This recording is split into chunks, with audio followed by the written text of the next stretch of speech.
Hello, everyone. I'm here today talking to Maajid Nawaz, a colleague and, dawning friend of mine. We've spoken a number of times in a variety of different circumstances. Most recently, Maajid had contacted me with some opposition to things I had said or allowed to be said, or facilitated the transmission of, let's say, talking to Benjamin Netanyahu about the situation in Palestine. And so we've been going back and forth on that front and decided to have a conversation. And so that's what's happening today, here and also on the Daily Wire, on YouTube, and also on the Daily Wire Plus platform.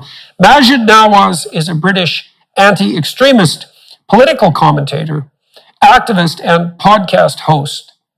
He was recently released from his LBC radio show as a consequence of his views on the COVID-19 pandemic. He wasn't really in favor of the mandated vaccines and has roots as one of the original named members of the hypothetical intellectual dark web, along with characters such as myself, Douglas Murray, and Ben Shapiro, among others. Good to have a chance to talk to Maajid again today. Hi, Maajid. It's been a while since we've had a chance to talk. The last time we spoke, was probably on your show, wasn't it? And that was, is that 4 years ago, 3 years ago?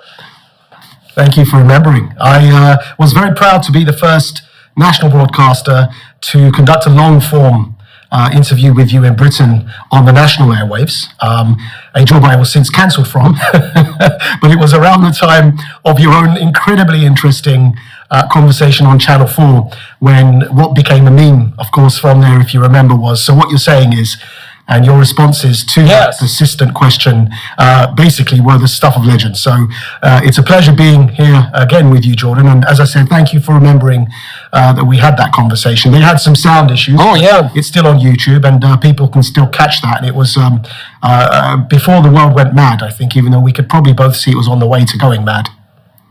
It was definitely on the way. Yeah, that Channel 4 interview with Kathy Newman, I think, has 30 million views now. Still doesn't, It refuses to die. But interesting, I was interviewed probably 2 years later by Helen Lewis for the GQ putatively for their issue on masculinity, strangely enough.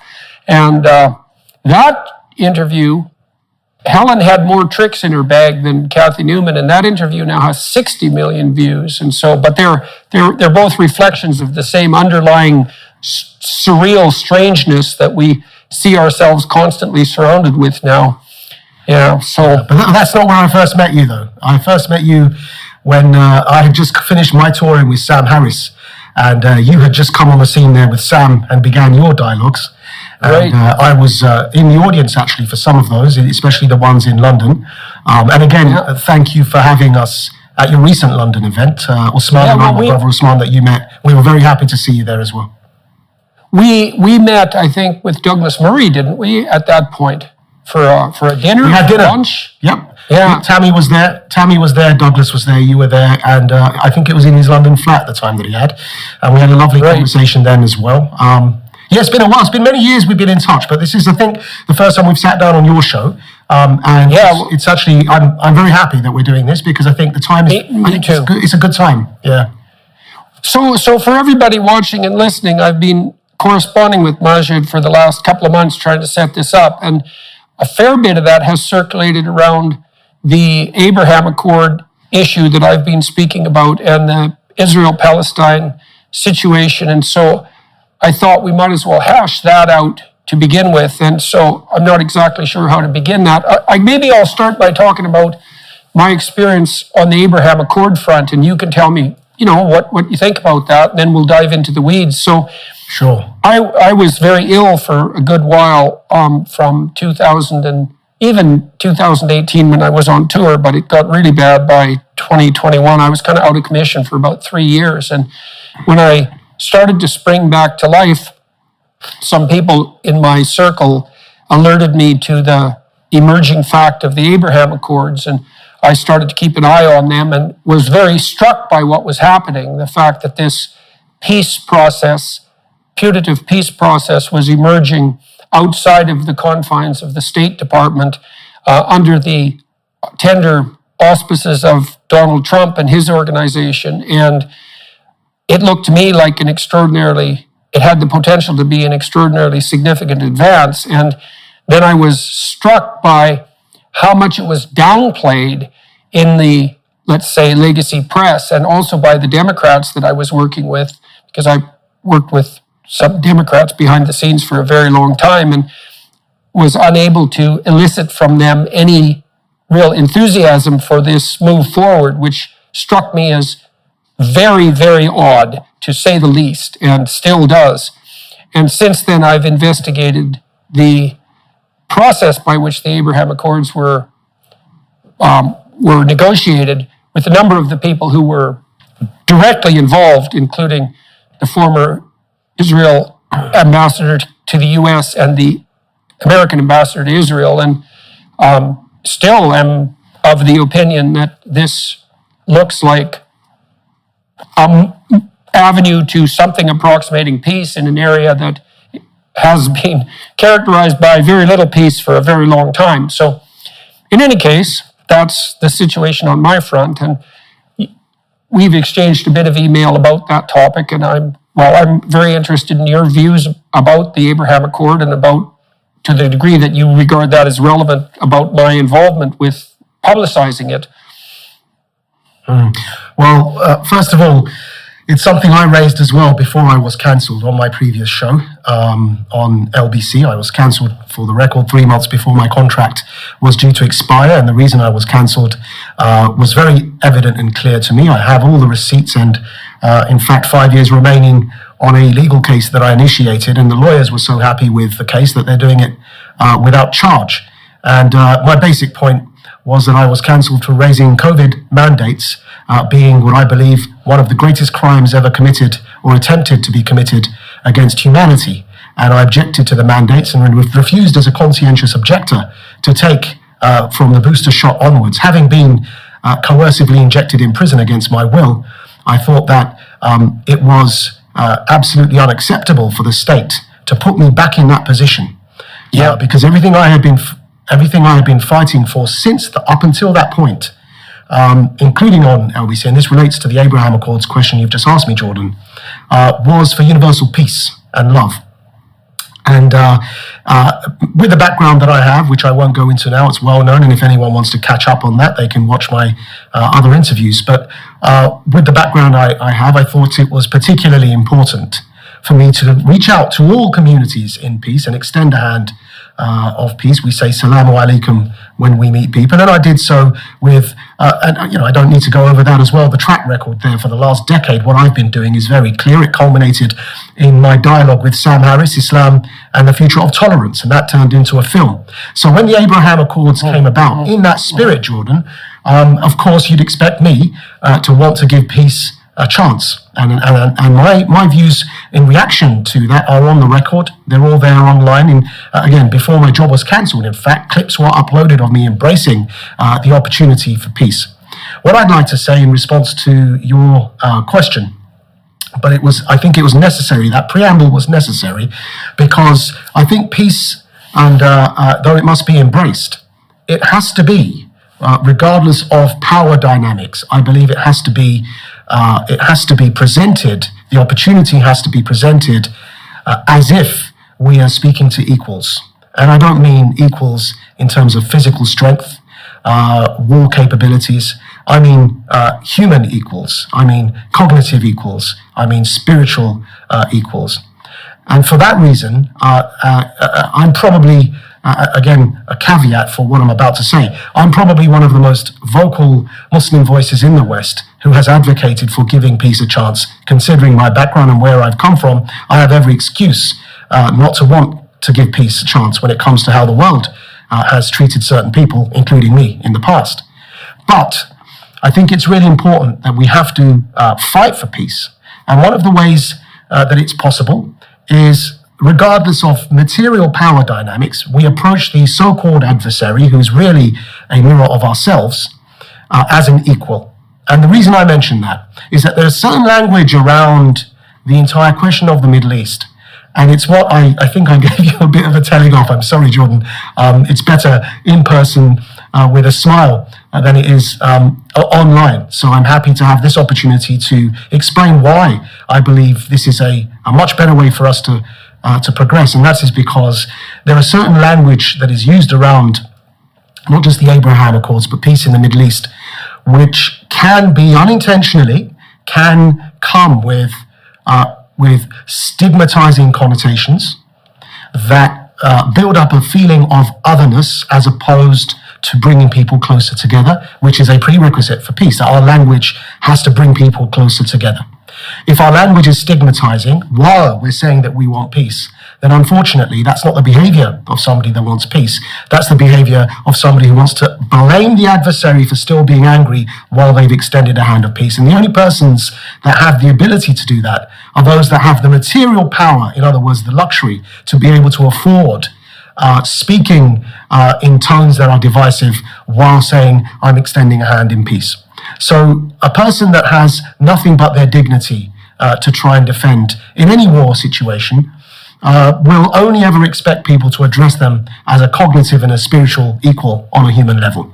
So when I say language, you're no stranger to this, Jordan, because of your own expertise and what in fact has led you to prominence around the world, because you understand the importance of language and context and symbolism and tradition. So I would love to revisit this question of language actually as we continue speaking later on. But for now, I'll just say the example because I think it goes all the way back to the oral tradition and why it's important to remember before the written word how language was received and given, which I'm sure you're aware to what I'm alluding in terms of the Semitic tradition as well. But we can come to that later. For the moment, what I'd like to say is right down to, if we want the Abraham Accords to work, right down to the adjectives we use to describe it. As I said, I've probably done with respect, and I don't mean this to be in any sense arrogant, Jordan. I don't mean to boast, and I don't mean to put you down. I've probably done more than you for peace in the Middle East. That wouldn't surprise me in the least. And I've suffered for it. And so take this from a brother who says it to you, that I think that, for example, when we say things like Judeo-Christian civilization, when we know for a fact that historically all of the philosophies and the principles that we cherish so dearly in our small s open societies, because I don't want to endorse Soros's program of open society. So all of the principles and values we endorse in our small o and small s open societies were protected, cherished, and then translated by the golden era in the Middle East during the time of the ancient caliphates. And we know the heritage of Andalusia, Islamic Spain, and the way in which the philosophies were preserved from there, how Maimonides and others emerged from there. And we understand, therefore, that part of this equation, Judeo-Christian civilization, it's a deliberate amputation of a limb, not to include Muslims within that conversation. And so Abrahamic is more inclusive.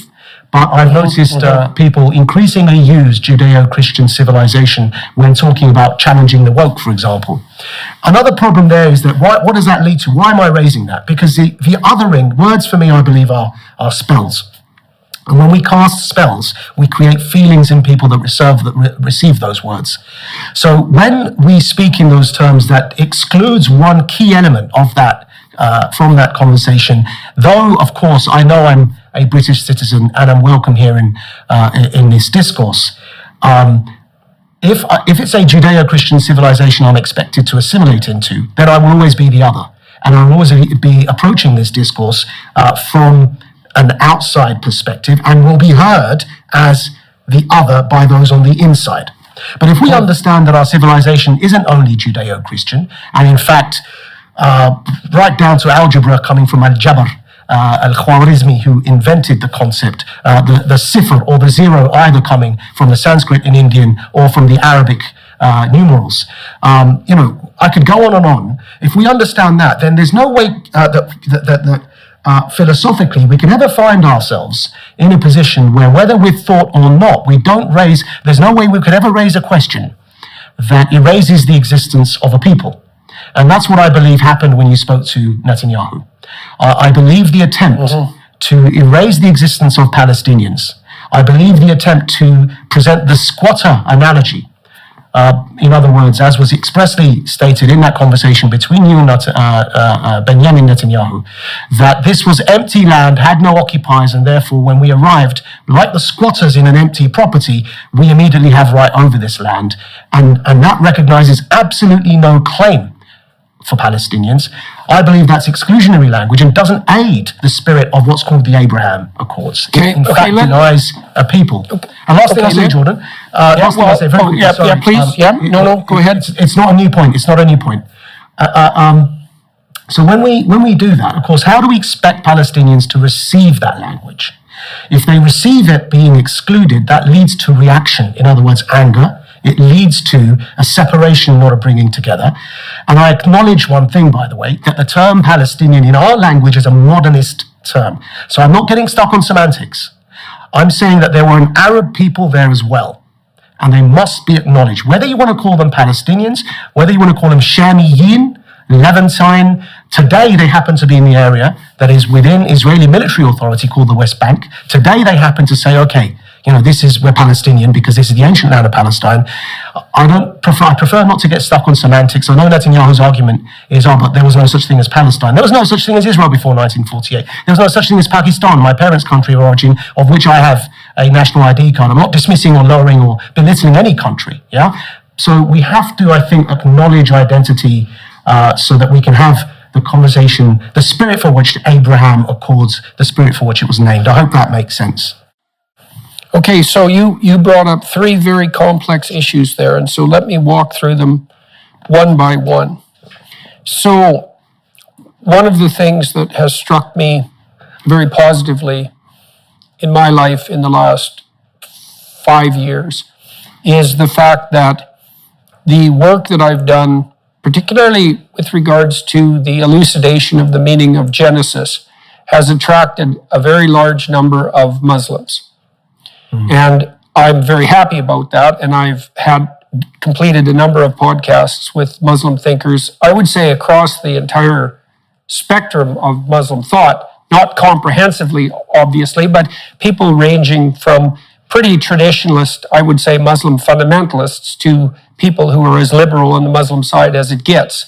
And then also critics of the Muslim tradition like Ayaan Hirsi Ali, trying to understand more deeply the situation that we find ourselves in. And I need to say a couple of things. I mean, I'm extraordinarily ignorant in relationship to my understanding of Islamic culture.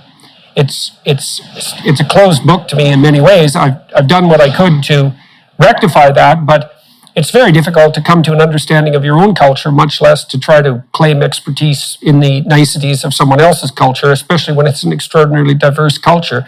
So, I'm stumbling around in a sea of ignorance. And I would also say the same thing with regards to the situation in Jerusalem. I was just in Jerusalem a couple of months ago for the first time. And one of the things you learn very rapidly if you're in Jerusalem for even a few days is that place is so bloody complicated that it's amazing it's not on fire all the time.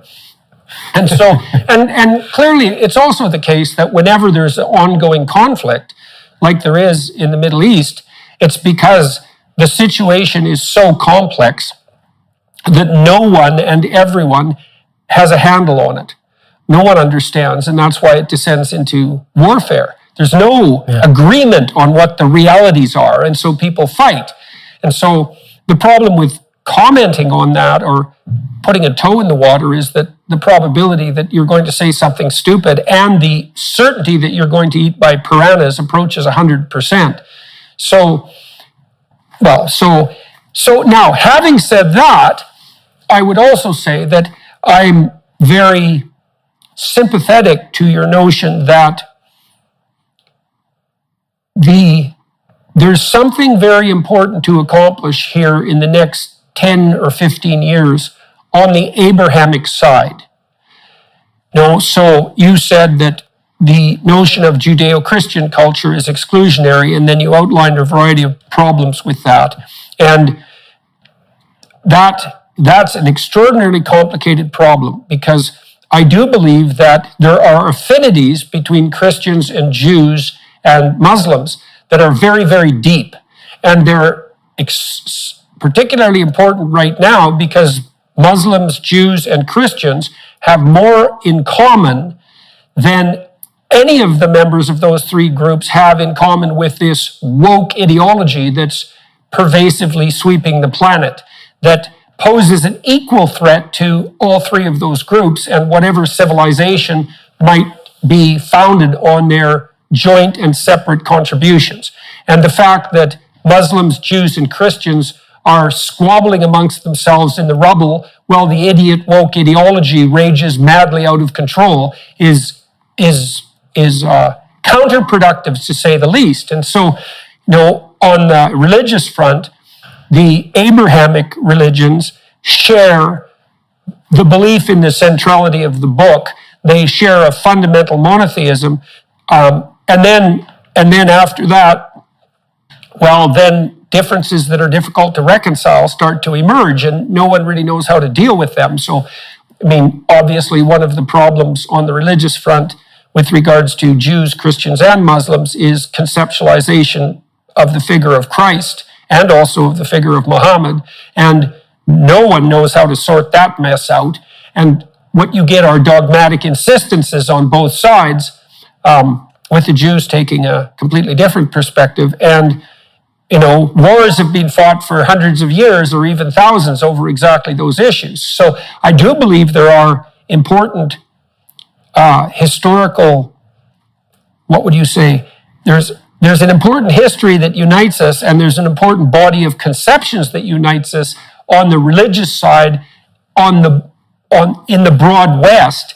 But we're still in the early stages of the kind of conversation that would allow those remaining points of contention, which are very severe, to be ironed out. But to your point,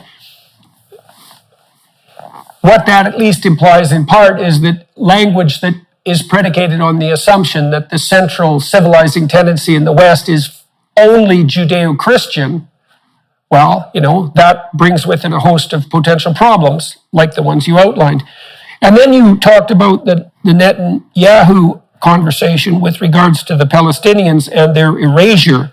And that's extraordinarily complicated as well. And maybe I'll make a case for my viewpoint, or the viewpoint that I tentatively hold at the moment, and you can tell me what you think about it. Sure. Okay, so clearly having the Palestinians drawn centrally into the process that's unfolding on the Abraham Accord side is desirable. Now, let's see if we can figure out some of the impediments to that. One impediment for me is that it's very convenient for actors outside of the immediate locale of Palestine and Israel to ensure that the conflict rages untrammeled for as long as possible. And it isn't obvious to me at all that the Palestinians have been well served by their own structures of governance. And I think that's partly because the tradition of democratic governance is not well founded in many places in the Middle East, and because, as I said, it's very convenient for bad external actors to ensure that the conflict with Israel rages unabated. And then I would say I'm also sympathetic to the Israeli claim for a variety of reasons. And let me lay those out, and I don't know how those can be pursued without also taking into account the fact that this is unfortunately done not infrequently at someone's expense. The founder of Zionism rightly observed that there was a dawning wave of vicious anti-Semitism in Europe that was going to be incredibly destructive. And that was definitely the case. And then it was the case that the West, in the guise of the UN, let's say, decided that the establishment of a Jewish state was going to be, all things considered, something like a universal good. And it's definitely the case that the establishment of that state has been incredibly problematic, but that one of the consequences is that there's a flourishing nation in that area now that is doing quite well economically and on the governance side, and that has become powerful enough economically and morally, I suppose, but at least practically, to be regarded as a worthy ally by the countries that have signed the Abraham Accords. And what that has meant is that the Palestinian situation is still unaddressed, and the catastrophes that are associated with that still playing themselves out. And it isn't obvious to me at all what can be done about that. Now, your point was, well, one thing that could be done is not to exclude the Palestinians linguistically or practically, and I would say fair enough, but I don't know how we address the bad actor problem, which is partly the fact that it's pretty damn convenient for people who are anti-Israel in the most fundamental sense to keep the Palestinian conflict raging for their own particular narrow self-interest. And that's a true impediment to peace. It was also a true impediment to peace that the bloody State Department has insisted for the last 70 years that there's no possibility whatsoever of moving even incrementally towards peace in the Middle East without a full solution to the Palestinian problem, which the people who established the Abraham Accord demonstrated in a very short period of time was a preposterous claim. So, okay, so let's go from there. I would much rather see the Muslims and the Jews and the Christians, what would you say, arm in arm together on the monotheistic front. That'd be nice. But how the hell we do that, that's... Yeah. Well, listen, you mentioned you entered this debate from the Abraham Accords onwards. So forgive me if I assume that, but that's what I gathered. If it's wrong, I can assure you I've been living this debate for my entire life. I have been to Jerusalem and the West Bank to Ramallah and to Tel Aviv and up and down the country to the Golan Heights and down into the south. I've been on the Egyptian side of the border with Gaza. I have been right into the various sites there. I've prayed there in the Masjid al-Aqsa and the Qubbat al-Sakhra. And one thing I can assure you with the last decade of my work on this front is I'm not really interested in the last thing you mentioned there, which is presenting obstacles to peace. And so I'm with you on that. I think there are vested interests that want the conflict to continue. The question is, Jordan, that it be overly simplistic to assume that those vested interests are only on one side of the debate. And fair enough. Yeah, I come at this as somebody who, again, it's all open. You can look it up. I have gone further than almost any Muslim you will find in the English language on this conversation. And I refuse to go any further because I find the people purporting themselves to be partners speaking the language of alienation, demonization, and exclusion.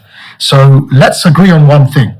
If it holds, as you said, that there is more in common than there's different, which I believe is self-evident, then it then holds by definition that if we were to be able to somehow rally around the fact that we have more in common than what's different, and I think that's also self-evident, that we'd have then, we would achieve a great prize for peace on planet Earth if we were able to do that. So by definition, I don't need an answer to the question, how can we do that? To say to you with the full confidence of somebody whose heart is where your heart is, that the way to do that isn't to use exclusionary language. And I think that needs to be the starting point, because you know and I know how it feels to be excluded. You've been cancelled. Your voice has been taken by people that have wanted to silence you. And this Muslim who's been to prison for a belief in Islam that I now no longer subscribe to, but we're all products to a certain extent of our environment and experiences. I was one of the first national broadcasters in Britain to reach out to you and say, your voice was taken away. My belief in infinite love demands that your voice is now heard on a point of principle, regardless of whether I agree with you or not. Now, that's the philosophy I approached this conversation with, which is why, when anti-Semitism was rising in this country, again, you will find that my voice was the one, despite how difficult it was considering my background, that was the voice in Britain that was raised, probably among the loudest, to say, I have a covenant with my Jewish cousins that as far as we're concerned, they must feel that their right to life and property and family and all of that is kept sacred. And so the point I'm making is that if it holds, as I believe it does, and you've stated it yourself, that we have more in common than is different, and if our only problem is how do we arrive at a common basis for that sharing of what we have in common and celebrating it, then it's a no-brainer that the language we're using in the meanwhile, while we're trying to work out how to arrive there, will be language that brings people closer, not pushes people further apart. And that would be what I'd say to Kanye West, by the way, is what actually I have said to people that speak like Kanye West, who have started encouraging me to speak like that. But likewise, I'd expect people like Netanyahu to abide by the very thing that he says he fears arising from other people. And that is people denying his identity, his country's identity, and their own trauma in their own history. I have visited Yad Vashem. I have been many times with my brethren in the Jewish community to Holocaust museums, and I have cried because it's human suffering. Just like I cry in the mosque when I'm asking Allah to elevate suffering in Turkey and Syria right now with the thousands and thousands who have died in the earthquake. It's human suffering. And so if it holds that that's the intention that we have, our language will not divide. It will only try and bring people closer together. I can't sit here and claim to you I have the answer to peace in the Middle East. That would also be incredibly arrogant. What I can say to you is that that answer, whenever and however it's arrived at, one day I believe it will be arrived at, because at the end of the day, we don't want to start engaging in self-fulfilling prophecies. If we believe peace is never possible, we will be in perpetual war. That's how language works. We're casting spells.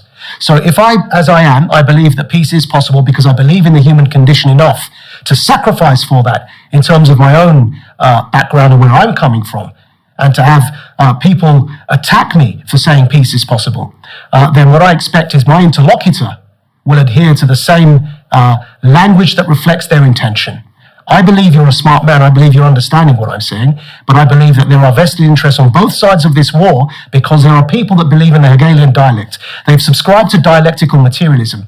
What they want is conflict to create change. We know Klaus Schwab subscribes to that. He calls it Build Back Better after a great reset. And the way that they bring change is by encouraging division. This dialectical materialism was created by materialists, and they understand that if they want to advance their interests, they need to pit groups against each other. The British Empire did it in the name of divide and conquer. But actually, its theoretical underpinning, as you're aware of, Jordan, is the Hegelian dialect upon which was built the communist idea of dialectical materialism. And it's this belief that only conflict advances civilization.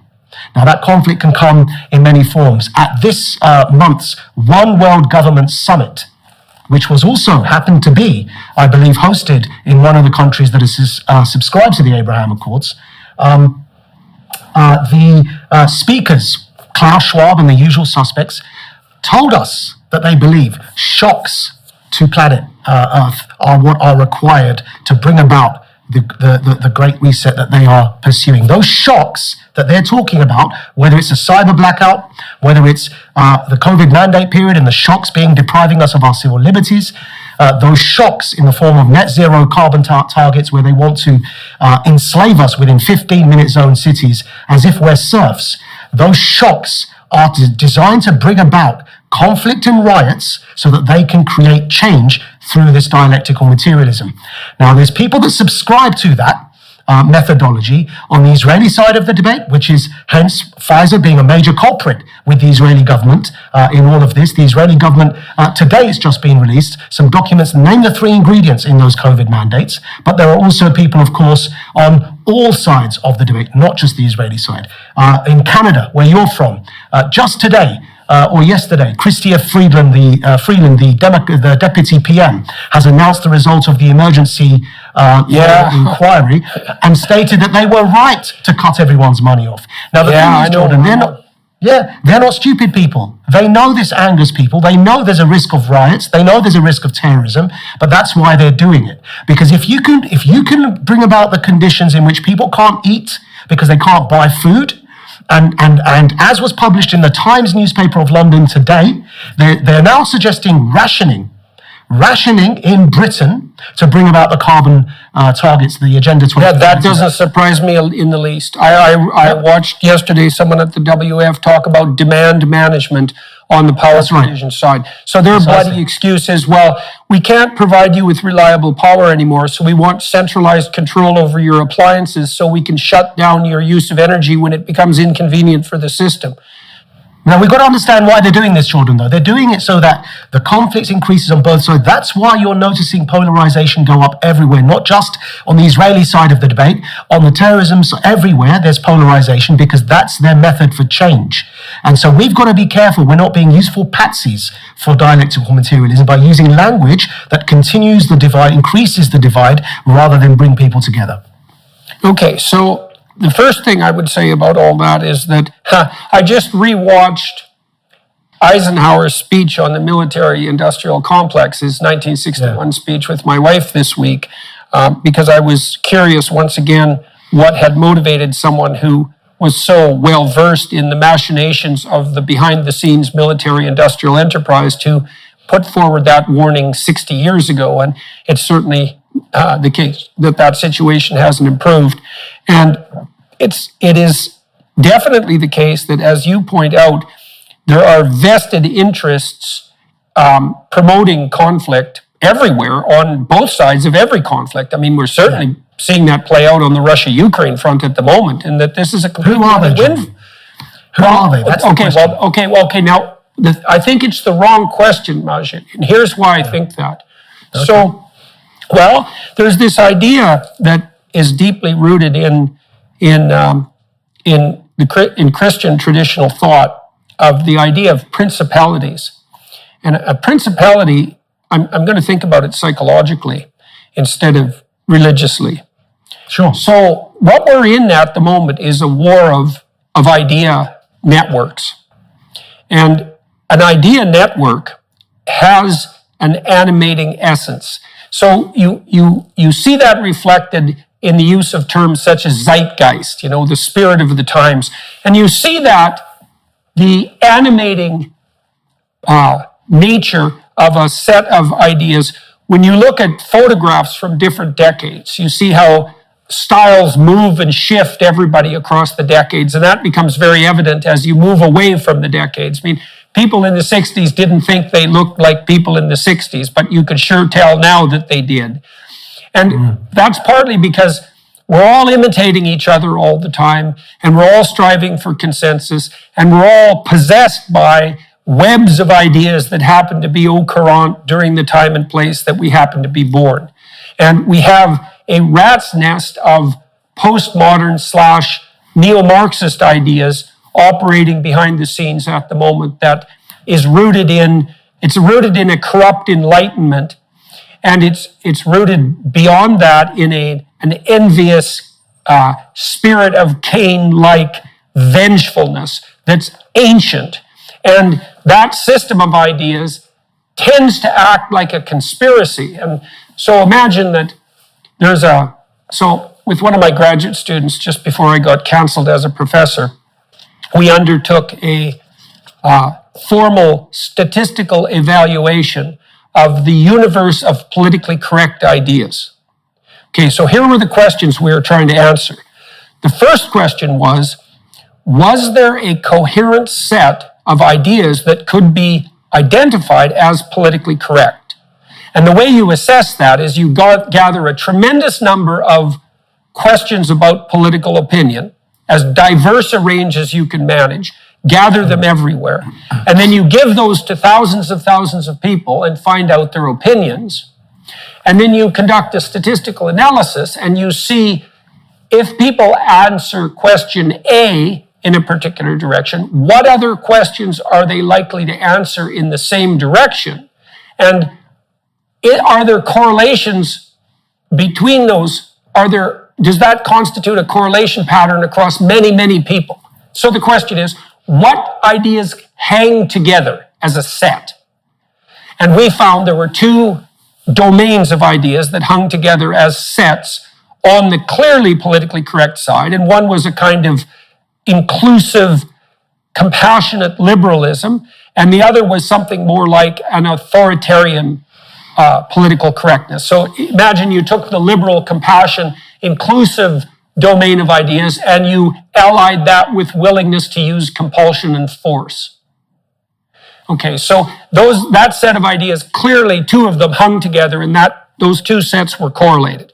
So the notion that there is a web of ideas that are part of this dialectical materialism that you described, or that would be a subset of it, that's clearly the case. Now, we also looked at what predicted that. So let's say there is that system of ideas. Who's most likely to be possessed by it? And the answer was, well, the biggest predictor was low verbal intelligence. And it's partly because at the core of that idea is a very simple proposition, which is that you can understand all of human social and psychological dynamics merely by referring to the principle of power and oppression. And so it's a radical simplification, and that turns out to be attractive to people who aren't very verbally sophisticated. Okay, the next predictor was being female. The next predictors were having a feminine temperament, and the final major predictor was having ever taken a course that was overtly propagandistic on the politically correct side. And so that was all very worrisome, as you might imagine. But here's the reason I'm telling you all this, is that we're seeing a situation where it looks like there are conspiracies at work. And sometimes there are. But what's actually happening is that people are possessed to a greater or lesser degree by this web of ideas. They reflect that in their own perception and action as individuals. But then when they get together as groups, like imagine that a given person is 25% possessed by the politically correct web of ideas. But then you get 100 people like that in a room, let's say at Davos, and then you have the whole web of ideas, and it has an animating ethos, like it looks at the world in a certain way and is aiming at certain ends. And then that entire system of ideas works to promote that. And it can do that. And writes books promoting it. And writes books promoting it. Yes. Speeches promoting it. Yeah.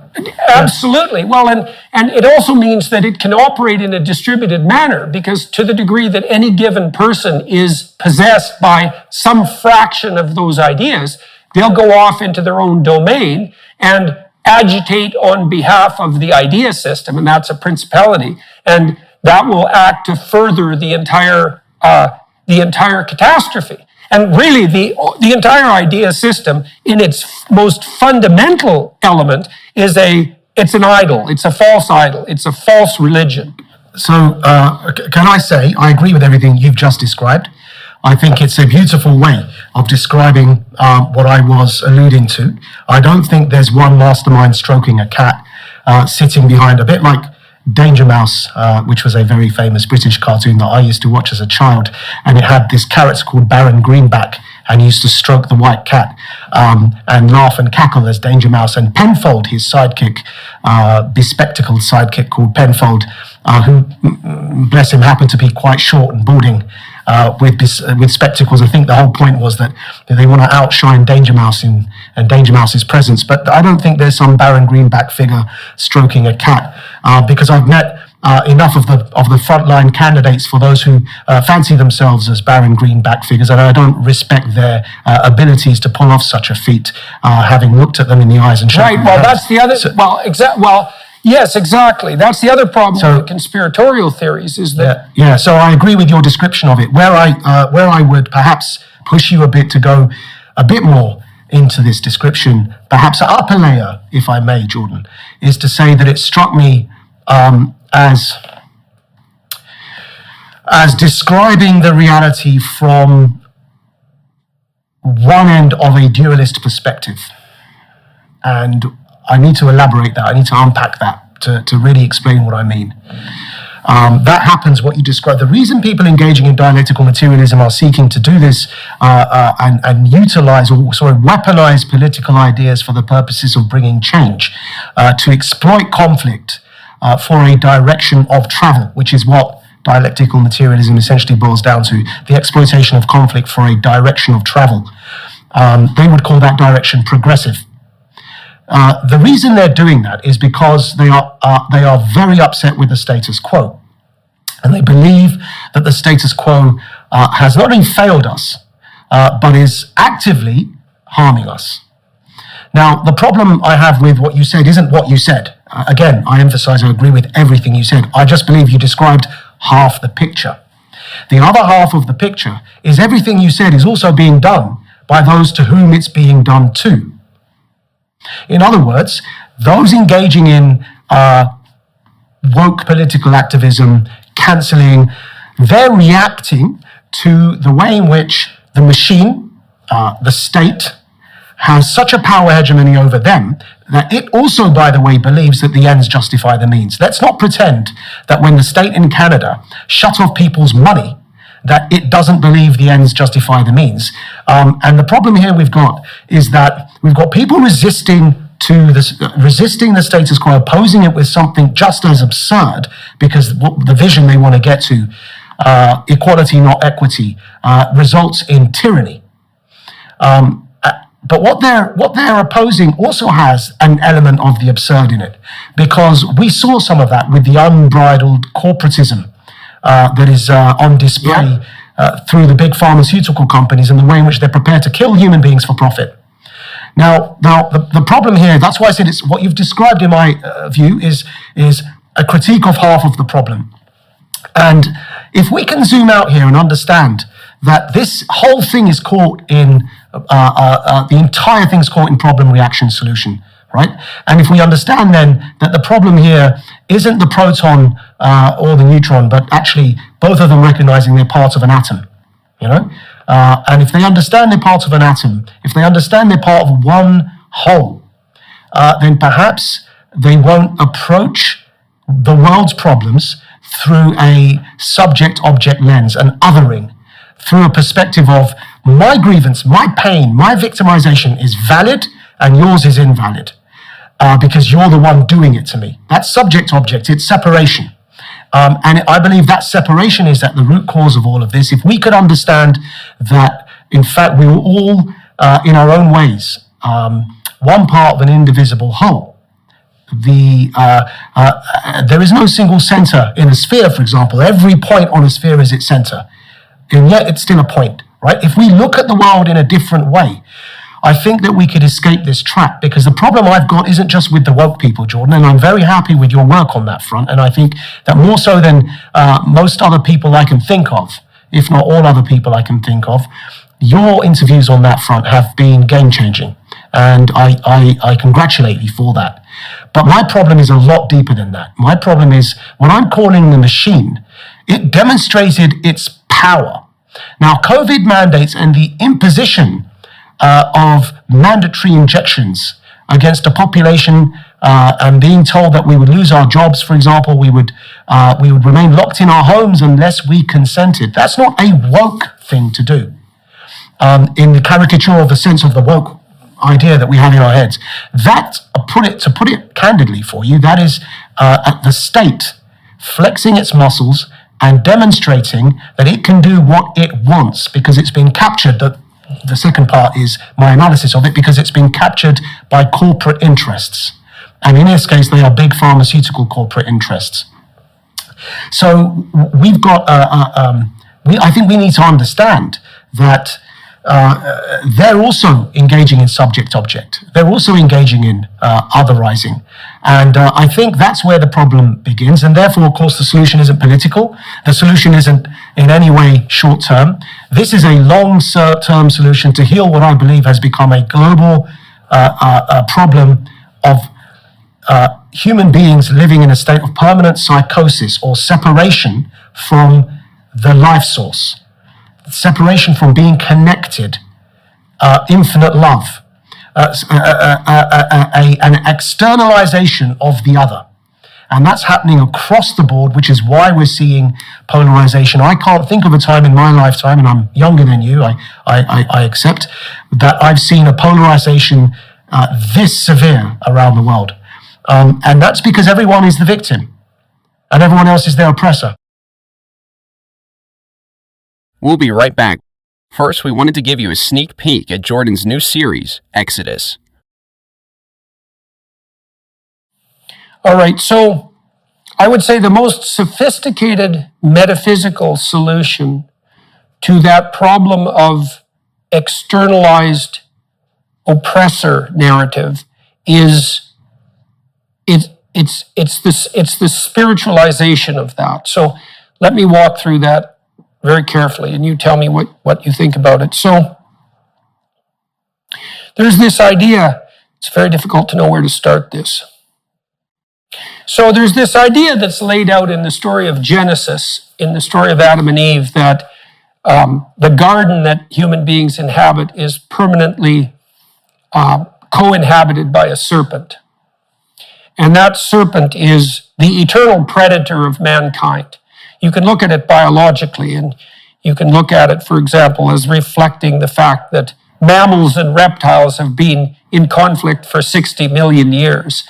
And you can look at it as a reflection of the fact that snakes themselves have been the enemies of us and our tree-dwelling ancestors since time immemorial.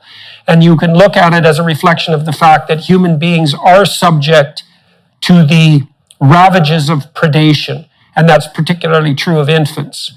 And so part of our mammalian heritage, as well as our spiritual heritage, is the fact that we can be prey animals and that we always have to contend with that. Now, the question emerges from that, and this is a very deep metaphysical question: what is the essence of what's predatory, and then what is the best response to the fact of that essence? And so what happens in the corpus of Christian thought surrounding the story of the serpent in the book of Genesis is that the serpent there becomes assimilated to the figure of Lucifer and Mephistopheles, to the figure of Satan. And Satan, this is Milton's take in particular, Satan is identified with the serpent. And now what that means is that the image of Satan symbolically is put forward as the most apt representative of the predator. And so here's how it might go psychologically in terms of depth of insight. So you want to protect your children from actual natural predators. And you could throw snakes into that category, and wolves, and just the animals that would pose a predatory danger. But then that isn't the only predator. And it's not predator as such. It's a specific predator, a snake or a bear or a wolf. It's not the concept of predator or predation as such. And then you might think, well, you need a more global and coherent representation of predator, and that's what a dragon is. A dragon is a meta-predator. It's a cat, it's a snake, it's fire, it's a predatory bird, all entangled into one image, and that's the image of the predator. And the great mythological stories of the hero confronting the dragon is the human being taking a stance against the predator. But the greatest dragon isn't merely a dragon. It's something metaphysical. And so what does that mean? Well, if you're a mother and you're protecting your children from snakes, and then from predators, and then from dragons, you're also protecting them against the evil in your own house, and the evil in your neighbor's heart, and the evil within the breast of your own children. And that starts to become something increasingly metaphysical. And the final transmutation of that idea is that the most profound battle against the predator is the battle that's undertaken within. So you say, well, we shouldn't other people, and we shouldn't exclude them. We shouldn't look for a convenient place to put Satan. That's the danger that René Girard has pointed to with regards to the idea of scapegoating, is we want to offload the moral burden onto those we regard as essentially demonic in their motivation. We want to be on the side of the good by offloading that. We want to do that without doing any of the work. And that's part of the motivation for using exclusionary language. When the proper attitude is to take on the apocalyptic nightmare of separating the wheat from the chaff inside our own spirits, and to clean ourselves, so to speak, so that we're no longer unwitting agents possessed by that predatory spirit. And that makes it into a psychological process rather than something we have to act out in the world. And my sense at the moment is that we're all making that decision. We're either going to undertake this looming transformation as a psychological enterprise, or we're going to play it out as fate in the world. That was Jung's diagnosis, by the way, at the end of the Second World War. And so your attempts right now to engage with me to say, well, let's not use exclusionary language and dump all the moral culpability onto someone else, the Palestinians, for example, because we're just playing into the hands of those that are engaging in this conspiratorial possession. I think that's all true. It's murky and it's difficult to straighten out, but it's true. And one more thing, and then one more thing on one of the points you made. So you talked about the use of fascist collusion to further what looks like something even more extensive than the woke agenda. I also agree with that, and this is where my thinking, I would say, tilts more towards the classical left, is that the left has always been good at pointing out the dangers of corporate gigantism. But what we're seeing now is an emergence of gigantism that's not merely corporate. It's corporate, governmental, and media all coming together at the utmost levels of the power hierarchy, all devoted towards something like the imposition of stricture and the use of compulsion and force to produce something like this revolutionary change that you've been alluding to, mostly motivated, at least hypothetically, by the stated desire to save the virginal planet from being ravaged at the hands of the industrial nightmare. And so that's all going on behind the scenes at the same time. Yeah, well, they're all, unfortunately, Jordan, they're all dancing to the same tune on all sides of this debate. And that's why I said essentially it comes down to this subject-object problem or dilemma, because you've got valid critiques on both sides. I'm not too offended by the communist critique of capitalism, and I'm not too offended by the capitalist critique of communism. My problem is when the communists say we've got the solution and you're going to have to follow it, or when unchecked corporatism says everything's for sale, everything's a product, and you shouldn't regulate. And to the extent where these days, as you know, Jordan, if you've been following, even trafficked children are for sale. So I think the problem is that there is legitimate critique on both sides of the other. But because there's a subject-object problem, the solution each side is proposing is otherizing of the people that they see as their adversaries. And that's the classic dilemma. Let's put it, whether it's the political compass you're going to use or the political horseshoe, even the symbolism of the cross is this. You've got the left and the right and the up and the down, but that makes the whole. We've got to have a way to look at the world by first looking at ourselves in a holistic way. So if we can step back from subject-object, and the problem really began with the advent of writing, where this shift in psychology began occurring, the Kali Yuga period in India, for example. I am an Arabic linguist. I come with a particular love in my heart for the oral tradition of the classical Arabic language, Lughat al-Arabiyyah al-Fusha, which is the closest language surviving today that has a continuous heritage, because Hebrew from the Aramaic family of languages had to be revived. But the closest living language to Yeshua's Aramaic is Quranic Arabic. And perhaps Amharic as well, you could argue as well there. But I think that this is why I reflect on this subject-object issue a lot, because the Bedouin culture was a very oral tradition. And what happens is when you put words into letters on a page, I think you engage then in the kind of inversion that leads to the subject-object otherization. Because those words that I say are spells, those words that we use, they had a context in which they were allocated to the thing they were used to describe, or the verb, the action that was said to be done. They had that context there. The minute we put them down on paper and then memorize them and allow the analytical mind to process their meanings, whether we like it or not, it's impossible to ever rediscover the experience that was there in the oral tradition for how the words were used in their proper context. Now, there's loads of examples for this, but I'll give you one example. In Arabic, often the word haram is translated to mean prohibited. Nothing could be further from the truth. And by the way, as you would know again from my own history, I include common everyday Muslim translations of the word. I'm not here to say this is a Orientalist problem, because translations here, in the way I'm using them, is psychological translations, not which particular language you choose to translate this into. It could even be modern usage of Arabic by Arabs, but psychologically they're translating it wrong. It doesn't mean prohibited. Haram actually means sacred. If you go to Mecca and you see the black house of Allah there, that's called Masjid al-Haram, the sacred house. It's the same word, haram, right? Why I raise that example is because what is the so-called prohibited? If you shift into an oral tradition, there was nothing prohibited in that sense. What was prohibited about it was the context around which it occurred.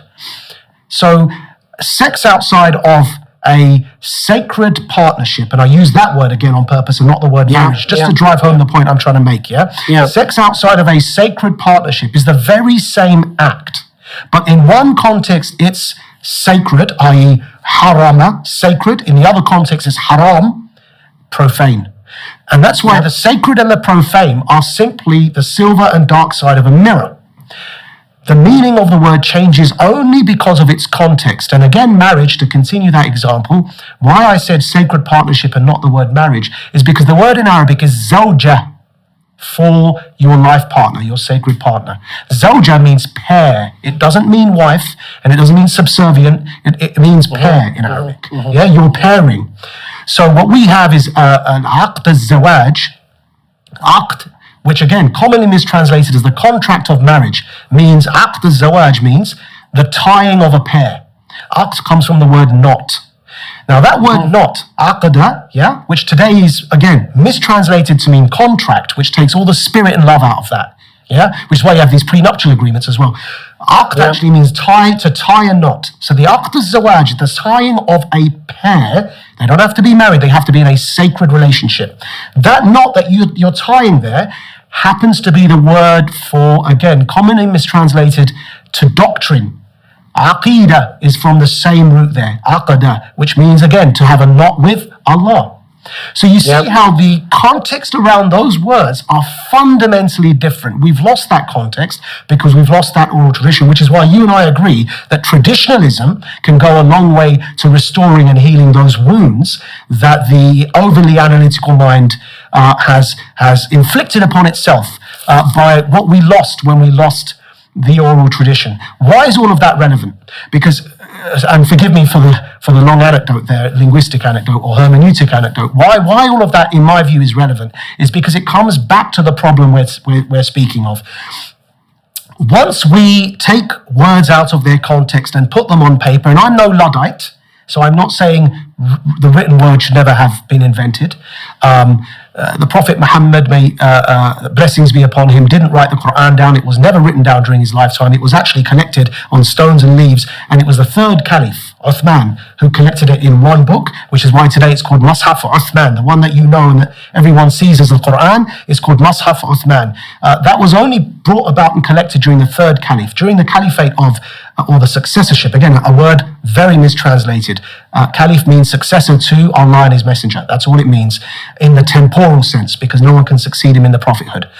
So that successor, Abu Bakr, and then after him Umar, they did not collate the Quran for the very same reason. Instead, it was memorized in the hearts because people didn't want to lose the context of the words around them.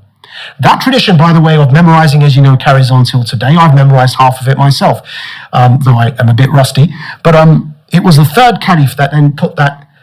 So I'm not against putting things down in writing. What I'm saying is we've got to be cognizant of what we lose when we do that so that we can try and maintain the connection that we lose when we do that. And it's that connection or the knot that I'm saying has been lost today, and you, with your advocacy for a deeper appreciation of traditional mythologies and wisdom, I think hopefully would understand when I say that connection we've lost. So if we can strengthen that connection, pre-subject object, recognize that we're all a point on a sphere. In other words, we're all part of an indivisible whole, then the othering is declined. Of course, it's always a struggle because that connection can be weak sometimes, but that's why you engage in spiritual practice to strengthen it. And whatever way that is, personally, my teacher is Sheikh Ali Al-Qadri. I'm of the Sufi way. Yeah, but the Sufi way, by definition, would say that, listen, I'm not going to say to you, you have to follow me, right? This is like the Sharia. It means the path to water in the desert. You go to water for life, and then you carry on traveling. That's all Sharia means, by the way, the path to water. So if we can understand what we've lost when we put words down in writing is we lost the relational aspect of the technology. Writing was technology, yeah? Why all of that is relevant, I believe, is today, as I mentioned in my conversation a year ago with Joe Rogan, today, the version of writing today is big tech, is social media. It's taking us to that next stage of separation in the name of togetherness. In the name of community, it's actually pulling us apart. And as you see, with your own concerns on anonymity on Twitter, it's psychologically allowing people to abuse others and speak to them in an otherizing tone, which is precisely what your concern was with anonymous people on Twitter. I don't think, by the way, the solution is anonymity, but that's another topic, you know? Yeah, well, there's something there that you're pointing to. I'm going to go in a couple of directions on this. You're pointing to the dangers of, what would you say? It's a formalized abstraction. I mean, as we build conceptual systems that are linguistic, they get more and more distant from the embodied experience. That's that contextualized embodied experience that you were referring to. And they lose their connection with what's most real. And we could define what's most real as the domain of the sacred. I want to give you an analogy. This is something extraordinarily interesting. Maajid, a couple of months ago, there was a paper published in the journal Nature about the nature of genetic mutation. Okay, so it's been thought for a long time that genetic mutations are essentially random. And the reason for that is that the molecular structure, the atomic structure of a given strand of DNA can be detrimentally affected by all sorts of environmental assaults, including radiation, cosmic radiation, will knock pieces of the genetic code out, and that produces a mutation. There's other ways that can happen. And then those mutations are part of what produces natural variation, and natural selection draws on that natural variation to further evolution. But the idea was that the mutations were random, and they have to be in some sense because cosmic rays don't care what part of the DNA chain they affect. But it's been recently discovered that although the mutations themselves may be random, the repair process isn't. And so DNA, when it replicates, it error corrects. And if there are parts of the DNA strand that have been damaged and are no longer viable, they will be corrected. But there's a hierarchy of correction. And so the more fundamental a DNA code is to the basic necessary morphology of the organism, the higher the probability that the error correction will be 100%. And so what happens is that evolution tinkers on the fringes and not at the core. And the core in this hierarchy of DNA importance is analogous to the sacred. So imagine in a conceptual structure, there are some presuppositions that many other presuppositions depend upon. They're fundamental. And those fundamental presuppositions are sacred. And the reason it's forbidden to mess with them is it's like touching the Ark of the Covenant. Is if you touch what's properly sacred with a profane hand, you will be struck dead. And that's the truth. Now, the question is, what's validly sacred? Now, the Enlightenment types would say everything's equally up for grabs, but they don't even abide by that principle in their own investigations because, for example, someone like Richard Dawkins holds it as holy, the notion that the truth will set you free and that the cosmos has a logos whose investigation will enlighten and further our struggle forward. And those are sacred religious presuppositions that underlie the practice of science, just like they underlie the practice of any religious tradition. There is a hierarchy of presumption, and the presumptions at the deepest level are the sacred presumptions. Now, you talked about marriage and the ability of a sacred bond to render sex sacred instead of profane, and I think that is one of the sacred realizations of mankind, that the sexual act has to be sanctified, has to be placed in a domain of fundamental relationship before it can act as anything other than a destructive, impulsive, hedonistic force. And I think that that's as true as anything is true. Now, part of what's ripping us apart on the international landscape and psychologically at the moment is that it's very difficult for us, number one, to agree that there are such things as sacred propositions, and second, to agree on what those are.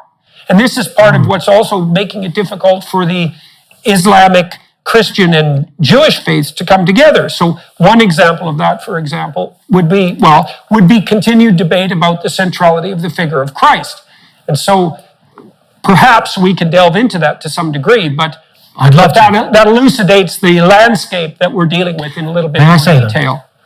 May I say, on your first challenge, is there a sacred as opposed to what is it? I think that there is a way, a gentle way forward on that one. And actually that would help, even if we could, like the other point about language I was trying to make, that if we can at least agree that our language shouldn't be exclusionary, we at least have a way to try and have a conversation. And I think likewise, if we can at least agree that there is a sacred, then the next level challenge is, what is that sacred? And I think there is a way forward here, because back to the relationship between words and their context, and why I believe when you put words down, again, I'm not a Luddite, and again, so in today's context, why this is relevant, again, just for everyone, and I know you're following me, Jordan, but why this is relevant for everyone is the equivalent of inventing writing today is, social media, big tech, and it's a new invention that's forcing us to cognitively evolve in a certain way, and that's what we're seeing all these challenges. It's like the 30 Years' War. I made this point with Rogan a year ago.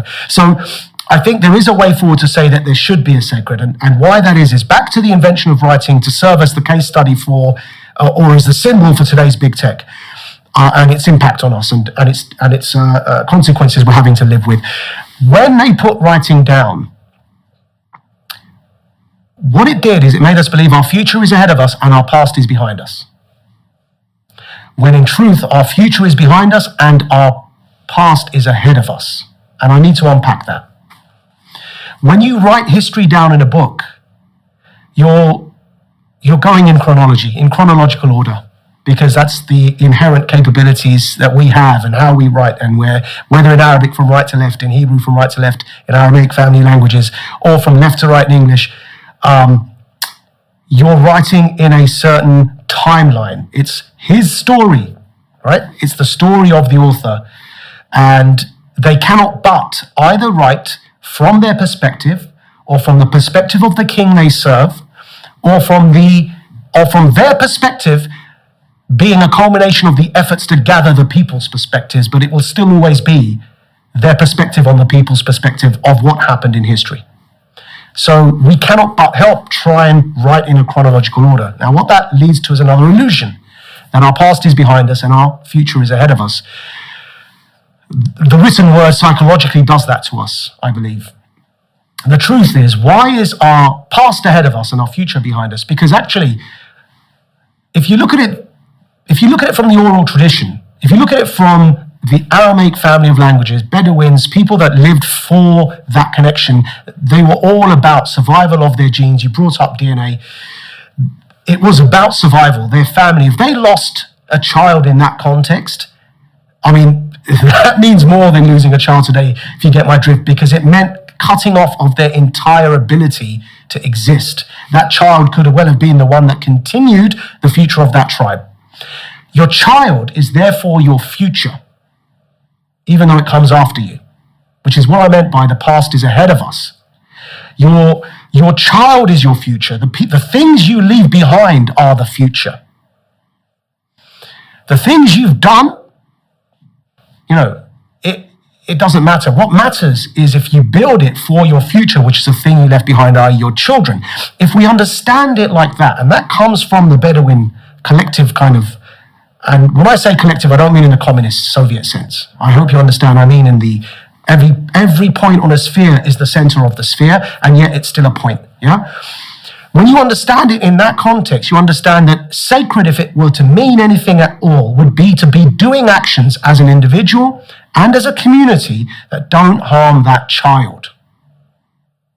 And what we've come to today, because of the way in which psychologically we have inverted, everything's up for sale. Again, back to subject-object. The minute we separate from that connection, the minute we cause that separation, which in metaphysical terms would be, or let's call them in Sufi terms, that's without, as opposed to with, So the minute we are la ilaha, or that there is no idol, rather than illallah, except the one indivisible whole of infinite love, infinite power, 99 names, whichever attribute we choose, they're all serving the same purpose. The minute we cause that disassociative state, the psychosis, the separation from that source, we are in subject-object. When you're in subject-object, everything is for sale.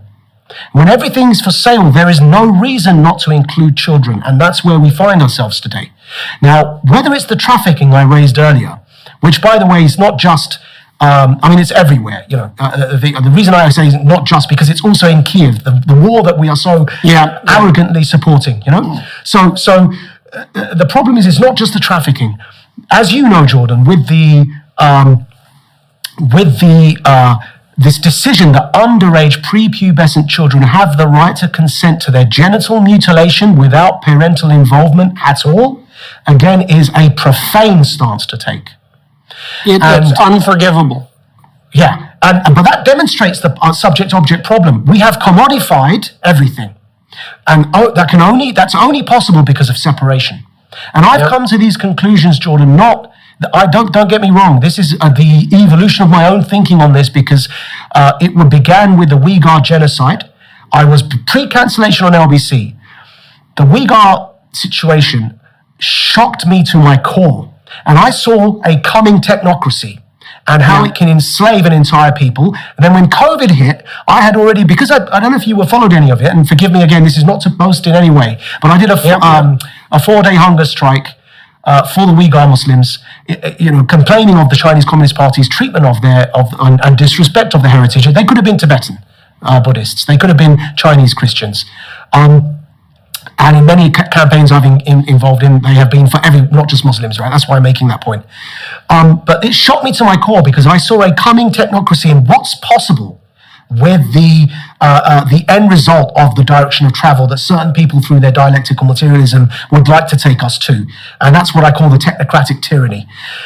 So then by the time COVID came, I had already been shocked to a point where I left my work. I was on a live show and I went on a 4-day silent hunger strike, risking being cancelled at that point. But thankfully, that isn't what got me cancelled. But by the time COVID came, I was already primed, and my own experiences had started on a new journey post.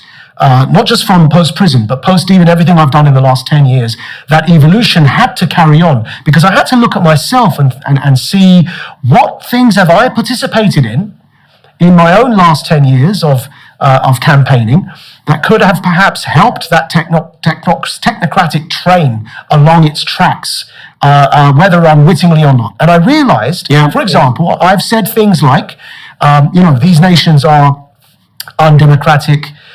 They don't have democracy inherent to their cultural traditions, which is probably true. And I say these here, referring any non-democratic nation, not singling anyone out here.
Probably true that they didn't have, but then I realized that during COVID, if the very people that were peddling this myth that we are in charge of our own destiny, those very people locked roughly 70% of the world into their homes until they consented to a forced injection.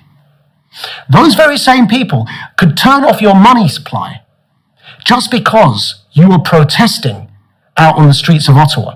And I realized... we've noticed that. We've noticed that Yeah, in Canada. indeed. They can do So that. I realized half I- of Canadians think that's a good idea, by the way.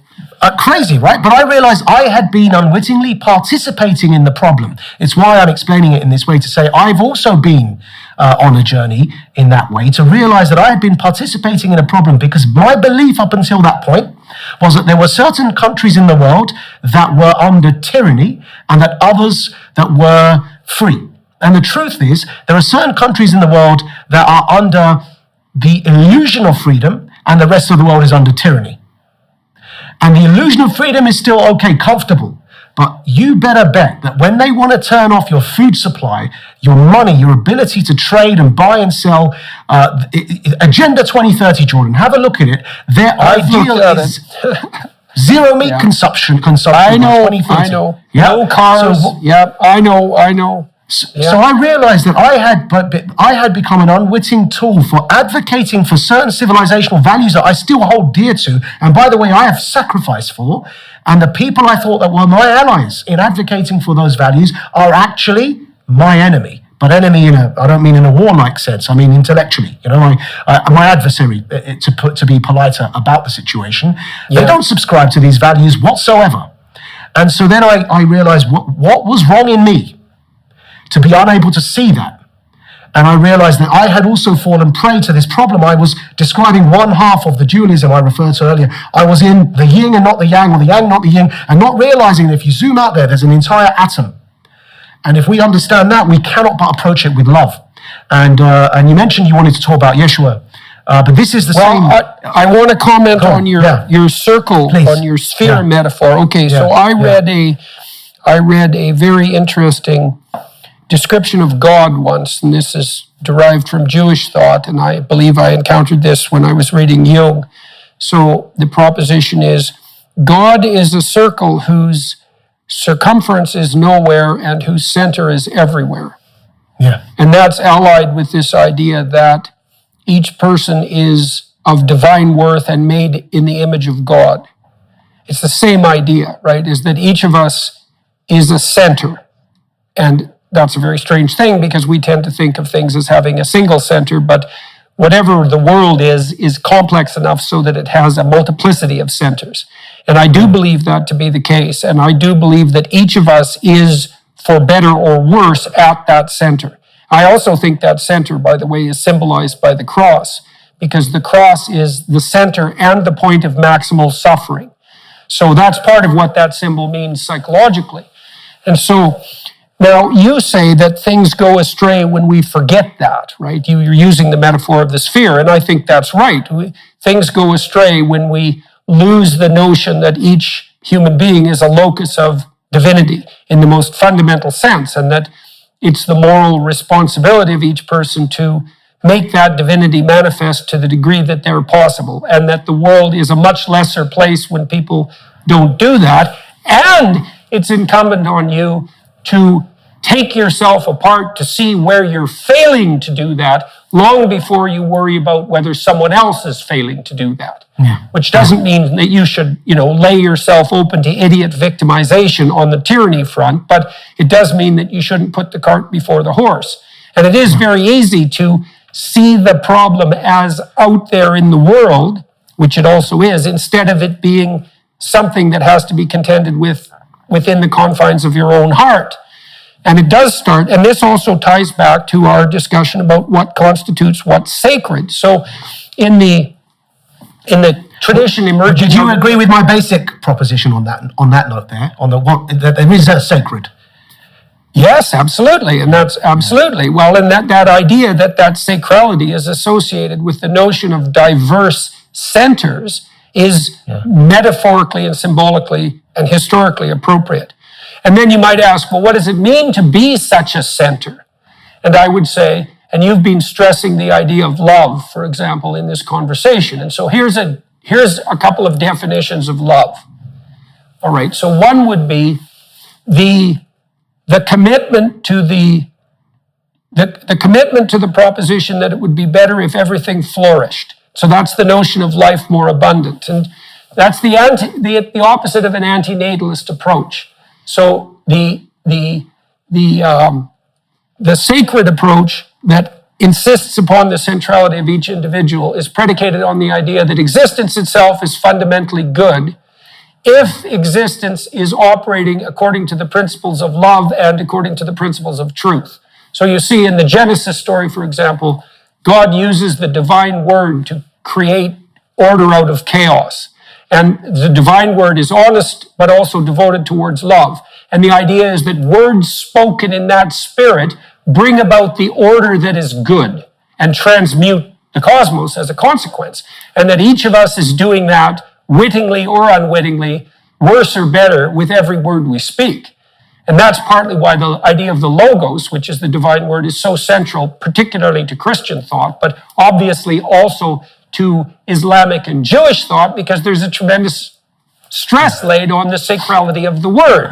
But this is why. It's because the word spoken properly produces a cosmos that's habitable and good. And that's the fundamental sacred principle. And I think it's just true. It's true metaphorically, traditionally, it's true scientifically, it's true at every possible level of analysis. And then it's incumbent on people to act in accordance with that. And it's incumbent on our political and economic organizations to organize themselves in, what would you say, in a manner that's commensurate with that individual sacrality. That's also the source of our idea of individual right. It's not state granted, which is something insisted upon by Enlightenment rationalists. Precisely, and if I may, if we arrive at that, and what you've just echoed is also Ibn Arabi, so in the Islamic mystical tradition, Ibn Arabi's ideas of wahdat al-wujud, or the oneness of being, is a similar approach to this. And if we can tap into that, one thing we understand is, again, I agree with you, is that if everyone is sacred, what we've got a problem with is when we invent technology, we are engaging in that process of the separation. And every time a civilizational steering intervention, technological intervention is created, it takes us further along that path of separation, because we are appropriating the divine in the thing we make. It's a reflection of the divine. It's only ever, where the TV is, I looked at my eye and thought, how do I copy it? Yeah. So whenever we do that, make a record of the human experience, we're separating. Now, that doesn't mean, again, that we're Luddites, but if we acknowledge this, if we're cognizant of this behavior, then we understand that not only must we constantly nourish that connection to the source so that it guides that technological invention as it comes about, and I could apply the written word, what can be said about the written word, I did say on Rogan about the printing press, and I believe, again, what I did say, that we're in that moment again now with the advent of the big tech. That's the Tower of Babel problem. So what happens immediately after the flood in the Genesis narrative is the emergence of the Tower of Babel.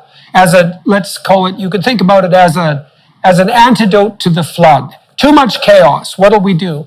Well, we'll build a tower of technological artifacts that stretches to the sky, and then we won't need God, right? And so it isn't the tower isn't the problem.